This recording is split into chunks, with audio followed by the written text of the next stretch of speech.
Hi, this is Group 23, and this is our final video for ENT500. According to Star News, 16% of university students will drop out. And according to RP News, research conducted at several universities found that 88% of students want to find a solution that will improve time management with their workload. The most help they can receive is getting feedback from professors or using an app like Google Calendar, but that is not sufficient enough in enhancing time management. University students feel overwhelmed and don't know how to get the help that they need. This is the problem we have spent our semester in ENT500 addressing. So, our customer segment is university students, but specifically commuters. We chose university students because when we were conducting our customer validation interviews, our first 3 possible beachheads were university students, athletes, and singles looking for love. We first decided to do athletes, and the problem we were trying to solve was having a lack of resources to live a healthy life. After conducting some customer discovery interviews, we found that this was not a problem many people were having, so we decided we had to pivot. We went back to our possible beachheads and we decided to use university students as our beachhead, and we began to conduct more customer discovery interviews. This was a group that was much easier for us to conduct customer validation interviews with. This was a problem that we were a part of, and we could easily find the early adopters in the group. Once we decided to target university students, then we had to look at who these early adopters were and if they had the problem we were looking to solve. This problem, as I mentioned in the statistics on the news reports, is students having trouble managing their workload, but Daniel will dive into the problem more later on in this video. When choosing our customer segments, it was necessary to ensure that these customers were early adopters, ones who knew that they had this problem and were already paying to solve the problem or were willing to pay. Our goal was to find a better and an ultimate solution that best met our customers' needs. Our possible beachheads were Ryerson students, commuters, and resident students. Through further research and conducting interviews, we found that commuters were struggling with this issue the most. Hence, we chose to target commuters.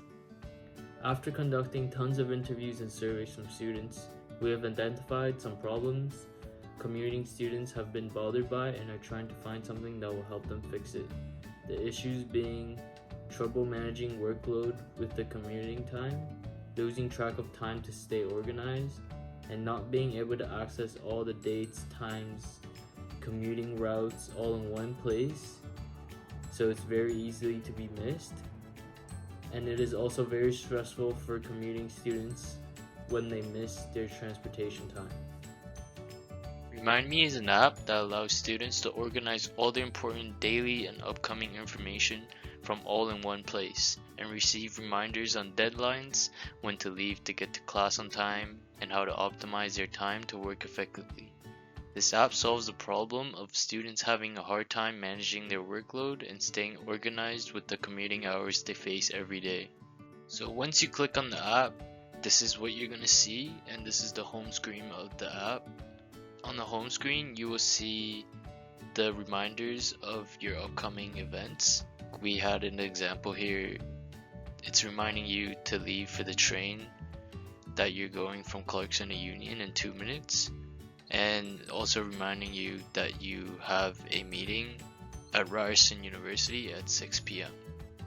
And at the bottom of the screen, you will also see 3 buttons. One's the home button, one's the voice command, and one's the cloud sync button. And we'll talk about what all of them do in just a second. So when you click on the cloud sync button, it won't show you anything. It will just simply be loading and tell you when it's done. So basically, the cloud sync button is a button that allows the user to conveniently sync all their important dates from all different types of apps, like the locations you're trying to go, your calendar, your Ryerson accounts like your schedule, exam schedule, anything like that, your Facebook account for any events, and your maps for anywhere that you have to go. So through the Remind Me app, you can sync all those apps together into one. So this is what you're going to see when you click on the voice command button. Basically what it is it allows the user to input their important days and times into their calendar without having to manually input it. So an example here, you would basically click the voice command button and say, on November 1st, I have a geography class at 2 p.m. I have a meeting at 4 p.m. and I have to go catch a train at Union Station at 6:30 p.m. and it'll simply reply to you, "The following has been added to your calendar. November 1st, geography class at 2 p.m. Meeting at 4 p.m. Train at 6:30 p.m. from Union." So once you click on the home screen, this is what you're gonna see. So you're able to access your account details, and also you're able to access and change up anything you like for your linked accounts. And those linked accounts would be like your Facebook account, Google Maps account, accounts that you link to the app for you to sync all your important dates together. And also the calendar, which you will be able to see all your days, times, events, and the taskbar, which is just like a little notepad for the users to write down whatever they like. Settings for the app and the help button so that the users can contact us. This is a solution that students have desperately been searching for. Instead of having multiple tools that are rarely useful, this solution provides only one tool that can be used to solve students' day-to-day problems.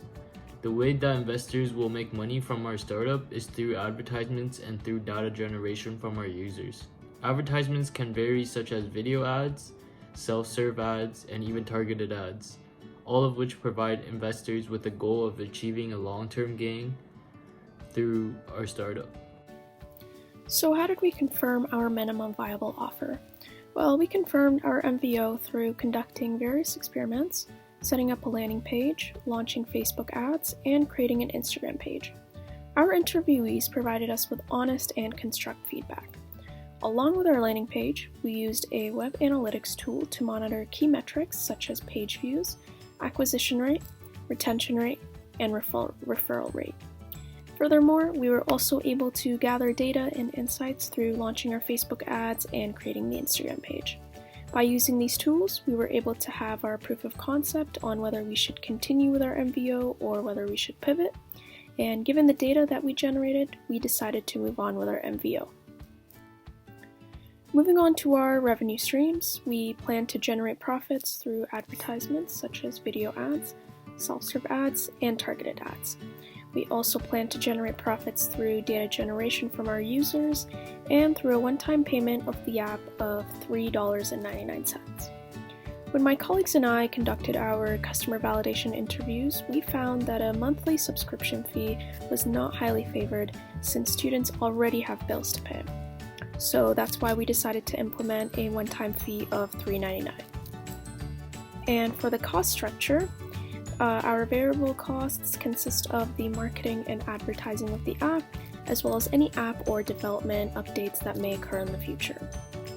For our fixed costs, we have app design and development process, and the fixed payments of the Google Play Store and the App Store of when we decide to launch our app.